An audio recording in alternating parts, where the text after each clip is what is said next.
খুব বেশি হলে আর 1 থেকে 1.5 মাস তারপরেই কিন্তু এএফসির ম্যাচ। আর এই বছর এএফসির ম্যাচে ভারতকে প্রতিনিধিত্ব করবে কিন্তু ইস্টবেঙ্গল দল।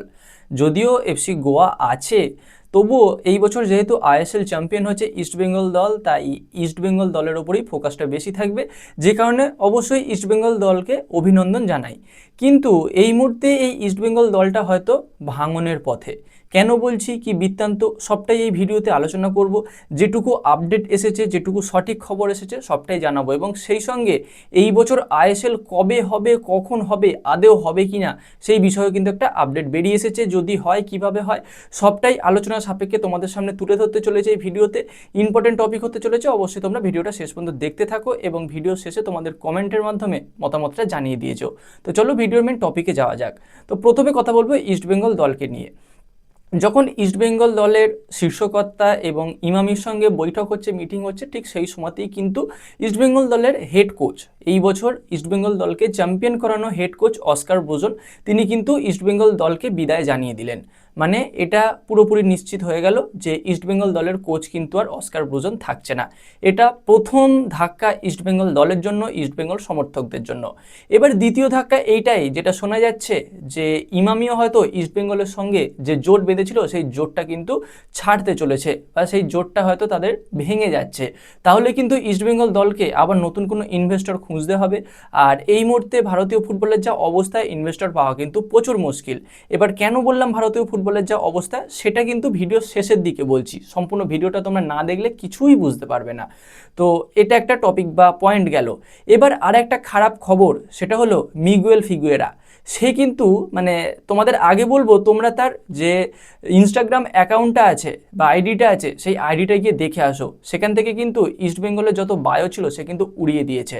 মানে ভালো খেলেছে, গোল্ডেন বল জিতেছে, যে সমস্ত ভালো মুভমেন্ট ছিল, সুন্দর পাস দিয়েছে, দল গোল করেছে, সেই সমস্ত মুভমেন্টগুলো আছে তার মানে তার অ্যাকাউন্টে, কিন্তু বায়ো থেকে কিন্তু ইস্টবেঙ্গলের নামটা সে সরিয়ে দিয়েছে। তাহলে কিন্তু এটা বোঝা যায় হয়তো মিগুয়েল ফিগুয়েরাও ইস্টবেঙ্গল দল ছাড়তে চলেছে, অ্যাটলিস্ট আমার এইটাই মনে হচ্ছে এই সময়ে। এবং যদি ইস্টবেঙ্গল দল ছেড়ে দেয় মিগুয়েল ফিগুয়েরা এবং সেই সঙ্গে অস্কার ব্রুজন, তাহলে কেভিন সিভিলের ব্যাপারটা একটু কিন্তু সন্দেহজনক আছে ভাই, আমার এটা মনে হয়। আর এই বিষয়ে তোমাদের কি মতামত অবশ্যই কমেন্টে জানিও। হয়তো মিগুয়েল ফিগুয়েরার পেছন পেছন কেভিন সিভিলও বেরিয়ে যেতে পারে। তো কেন বেরিয়ে যেতে পারে, সেই ইনভেস্টরের একটা ব্যাপার আসছে। যেহেতু ইমামি আর এই মুহূর্তে গাঁটছড়া রাখতে চাইছে না বা জোটটা ভাঙতে চাইছে, তাহলে কিন্তু স্যালারি নিয়ে একটা ইস্যু উঠবে। এবং যদি সেরকম কিছু হয় বা প্লেয়ারের সঙ্গে কন্ট্রাক্ট এক্সটেন্ড করার ব্যাপার থাকে, তাহলেও কিন্তু সেই বিষয়ে আলোচনা করতে হবে ইমামির সঙ্গে বা ইনভেস্টরের সঙ্গে। আর কিভাবে আলোচনা করবে যদি তাদের যে জোট ছিল সেটাই না থাকে, জোটটা যদি ভেঙে যায়। এই যে জোট ভাঙার ব্যাপারটা, ইমামির সঙ্গে যে সম্পর্ক ছিন্ন হচ্ছে, সেই ব্যাপারটাও কিন্তু একটা রিউমার বলতে পারো। সেখান থেকে খবর এসেছে, বিভিন্ন লিডিং চ্যানেলে বিষয়টা নিয়ে আলোচনা করছে। সেই সবটা এক জায়গায় করে আমি তোমাদের সঙ্গে শেয়ার করলাম। তো এই গেল ইস্টবেঙ্গল দলকে নিয়ে আপডেট, খারাপ আপডেট বলা যেতে পারে। এবার যদি কথা বলি ইন্ডিয়ান ফুটবলকে নিয়ে, মানে আইএসএলকে নিয়ে। দেখো আইএসএলে এই বছর যেভাবে হয়েছে মানে হাফ প্যান্ট আইএসএল বলা যেতে পারে। তো চলো, ইস্টবেঙ্গল চ্যাম্পিয়ন হয়ে গেছে, মোহনবাগান রানার্স আপ হয়েছে। দুটো দলকেই আমি আমার তরফ থেকে অভিনন্দন জানিয়েছি, এখনও জানাবো। কিন্তু সামনের বছর আইএসএলটা কিভাবে হবে, কবে হবে, মার্কাস মার্গুলোও একটা টুইট করে জানিয়েছে যে সেপ্টেম্বর মাসের 1 তারিখ থেকে আইএসএল শুরু হওয়ার একটা প্রবল সম্ভাবনা আছে। খুব ভালো খবর এটা।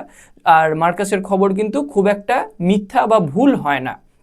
তো যদি সেপ্টেম্বরের 1 তারিখ থেকে আইএসএল শুরু হয়, সেটা অবশ্যই আমাদের মতো ফুটবল লাভারদের জন্য, ইন্ডিয়ান ফুটবল ফ্যানেদের জন্য, বা মোহনবাগান, ইস্টবেঙ্গল বা যাই বলো সমর্থকদের জন্য খুব ভালো একটা খবর। অবশ্যই শুরু হোক, এটা চাইবো। তো আরেকটা যেটা খবর, সেটা হলো জিনিয়াস স্পোর্টস, যারা এই বছর ইনভেস্ট করতে চেয়েছিল এই আইএসএলে, তারা মানে বছরে 13 কোটি টাকা এআইএফএফকে দেবে বা ফেডারেশনকে দেবে, এইরকম একটা কথা তাদের সঙ্গে হয়েছিল এআইএফএফের, যেটা এআইএফএফ মোটামুটি রাজি ছিল। কিন্তু এই মুহূর্তে যেটা খবর পাওয়া যাচ্ছে, সেটা হলো একমাত্র ইস্টবেঙ্গল দল ছাড়া বাকি যে সমস্ত দল আছে সবাই যৌথভাবে এআইএফএফ এর কাছে চিঠি লেখে, মানে ক্লাব জোট বলতে পারো। সেখানে তারা বলেছে আমরাই লিগ চালাবো এবং বছরের শেষে আমরা 15 কোটি টাকা তোমাদের দেবো। যেটা জিনিয়াস দিচ্ছিল 13 কোটি টাকা, সেটা 15 কোটি টাকা দিতে চাইছে ক্লাব জোট। এবং সেখানে একমাত্র ইস্টবেঙ্গল সে এই বিষয়টাকে এগ্রি করেনি। কেন এগ্রি করলো না, খুব একটা তো খারাপ বিষয় নয় এটা। দেখো গত বছরেও ইস্টবেঙ্গল দল এগ্রি করেনি, সেটা আলাদা কথা, কিন্তু এই বছর কেন করলো না সেটা নিয়েও একটা প্রশ্নের জায়গা থাকছে। এবার এই জায়গায় কি মনে হচ্ছে কোথাও যে ইমামির সঙ্গে তাদের সম্পর্ক ছিন্ন হতে চলেছে? দেখো যদি ইমামির সঙ্গে ভালো সম্পর্ক থাকতো, বা আমি মানলাম ভালো সম্পর্ক আছে, কিন্তু ইমামি যেহেতু একটা ব্যবসায়ী দিক, বা তারা চাইছে যে যেটুকু তারা ইনভেস্ট করবে তার থেকে বেশি পরিমাণ টাকা তারা লাভ করবে, অবশ্যই যখন কোনো ইনভেস্টর আসবে সে লাভটা দেখবে, তারা সেই পরিমাণ লাভ পাচ্ছে না যে কারণে ছেড়ে দিতে চাইছে। আমি মানলাম সম্পর্ক ভালো, কোনো সেই নিয়ে সমস্যা কিছু নেই। তো সম্পর্ক যতই ভালো হোক, যদি কোনোভাবে এই চুক্তিটা ছিন্ন হয়, তাহলে তো ইস্টবেঙ্গল এই যে নতুন ক্লাব জোট যে বিষয়টা বলতে চাইছে এআইএফএফ এর কাছে চিঠি দিয়ে, সেখানে তো তারা এগ্রি করতে পারবে না, কারণ তারা খেলবে কি খেলবে না সেই নিয়েও একটা প্রশ্নের জায়গা থাকছে।